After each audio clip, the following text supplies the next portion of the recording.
Assalamualaikum warahmatullahi wabarakatuh. Apa kabar semuanya? Alhamdulillah baik ya. Sebelumnya, perkenalkan nama saya Erinda Otavia, biasa dipanggil dengan Erinda. Tujuan saya untuk melakukan sosialisasi di sini untuk memaparkan atau menyampaikan sedikit ilmu mengenai tentang pernikahan dini, di mana ada beberapa faktor yang memicu pernikahan dini, dampak bagi kesehatan, dan cara pencegahan dari pernikahan dini. Baik, di sini saya mau tanya, apakah di sini ada yang ingin melakukan atau melangsungkan pernikahan dini? Tidak ada ya. Baik. Sebelumnya, apakah udah tahu apa itu pernikahan dini? Ya, pernikahan dini itu pernikahan yang berlangsung di bawah umur atau belum mencapai usia yang matang. Baik, saudara semuanya. Di sini saya akan menyampaikan sedikit ilmu mengenai tentang pernikahan dini. Apa saja faktor yang memicu pernikahan dini, apa saja dampak bagi kesehatan kita, dan cara pencegahannya nantinya. Baiklah, di sini saya akan menjelaskan terlebih dahulu apa itu pernikahan dini. Pernikahan dini yaitu pernikahan yang berlangsung atau masih di bawah umur yang belum mencapai usia matang dan belum siap secara psikologis, sosial, dan ekonominya. Di sini ada juga menjadi faktor terjadinya pernikahan dini. Faktor yang menjadi pernikahan dini itu yang pertama yaitu dari segi ekonomi. Banyak di remaja kita sekarang ini ekonomi menjadi pemicu atau faktor yang menjadi pernikahan dini tersebut. Remaja menganggap dengan menikah ekonominya itu akan stabil dan dapat berfoya-foya lah. Yang kedua itu tentang pendidikan. Rendahnya pendidikan di sekitar kita ini itu akan menjadi pemicu terjadinya pernikahan dini. Dengan pendidikan yang rendah itu kan anak-anak remaja tidak tahu apa aktivitas yang akan dilakukannya. Dengan begitu, anak remaja akan berpikir untuk melakukan pernikahan supaya tidak suntuk atau bosan dengan hidupnya. Yang ketiga yaitu tentang adat, di mana adat bisa menjadi pengatur terjadi pernikahan dini. Misalnya, ada suatu adat yang misalnya laki-lakinya meminang anak perempuannya, itu tidak boleh menolak. Kalau kita menolak, itu akan dianggap kita akan dibicarakan oleh tetangga misalnya, dan akan sulit mendapatkan jodoh jika menolak pinangan dari laki-laki. Itu menurut adat dia. Yang keempat yaitu tentang faktor kecelakaan, di mana faktor kecelakaan ini bisa berupa hamil di luar nikah. Hamil di luar nikah juga menjadi faktor utama pernikahan dini, karena kurangnya pemahaman tentang mengenai seks. Anak remaja akan terjerumus ke dalam pergaulan bebas, dan itu dapat memicu jadinya pernikahan dini karena kecelakaan hamil di luar nikah.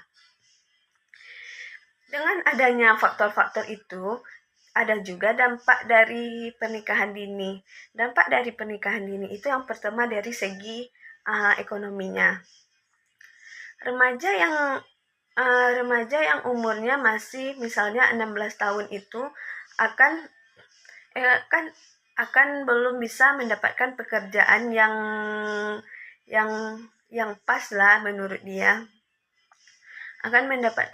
Belum mendapatkan pekerjaan, apalagi tidak mempunyai ijazah, akan lebih sulit mendapatkan pekerjaan. Dengan begitu akan menjadi beban keluarga, karena kalau suami tidak bekerja, otomatis keluarga suamilah yang menanggung semua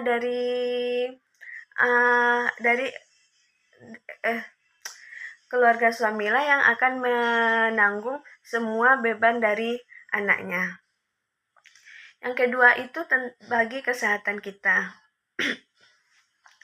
Bagi kesehatan kita, apalagi kita perempuan, belum siap hamil, merawat anak, apalagi kita melakukan aborsi, itu akan dapat menyebabkan kita akan mengalami kematian karena alat reproduksi kita itu belum cukup matang untuk dibuahi. Yang ketiga itu berdampak pada psikis kita, akan berpengaruh kepada psikologis suami istri, di mana remaja akan rentan, akan mencari kenikmatannya sendiri atau masih ingin bebas lah, ingin main sama teman-temannya lah. Itu akan berdampak pada psikologis kita, karena akan terjadi konflik rumah tangga. Namanya juga rumah tangga kan, pasti ada konflik. Itu anak remaja egonya itu ibaratnya egonya itu sama dan masih labil sehingga dapat menyebabkan perceraian.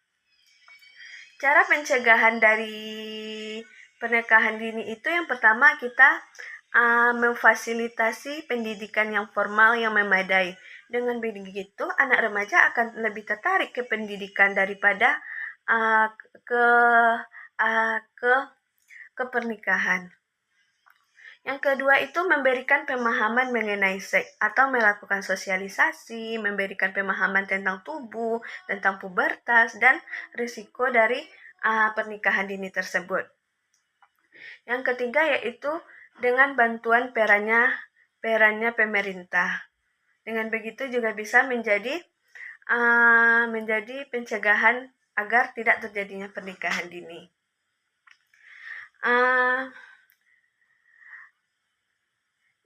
Itu saja materi dari saya, Bapak-bapak, Ibu-ibu, dan adik-adik semuanya. Apakah ada pertanyaan yang diajukan? Apakah ada pertanyaan dari adik-adik mengenai materi tadi, pernikahan dini? Baik, jika tidak ada, apakah saudara semuanya dapat memahaminya, bahaya dari pernikahan dini, faktor yang memicu pernikahan dini, apa saja dampak bagi kesehatan kita, apakah dapat dipahami? Baik, jika dapat dipahami, baiklah, saya ingin bertanya mengenai materi tadi. Jika ada yang bisa menjawabnya, saya akan memberikan sedikit reward dari saya. Pertanyaan yang pertama, siapa yang bisa mengulang kembali apa saja dampak dari pernikahan dini? Ya, jawabannya benar. Nanti temui saya setelah kegiatan ini ya. Saya akan memberikan sedikit reward kepada Ananda. Baik, pertanyaan yang kedua, tadi sudah dijelaskan cara pencegahannya. Siapa yang bisa menjelaskan kembali apa saja apa yang bisa kita lakukan untuk tidak terjadinya pernikahan dini di lingkungan kita ini? Ya, benar jawabannya. Sama ya dengan anak tadi. Temui saya nanti ya setelah kegiatan ini. Baik semuanya. Terima kasih telah hadir di sini.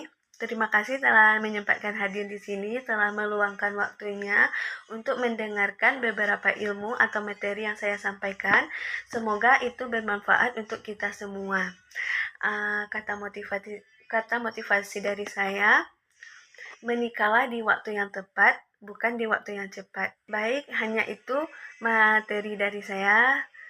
Semoga bermanfaat. Kalau ada salah kata, saya mohon maaf. Wabillahi taufiq wal hidayah.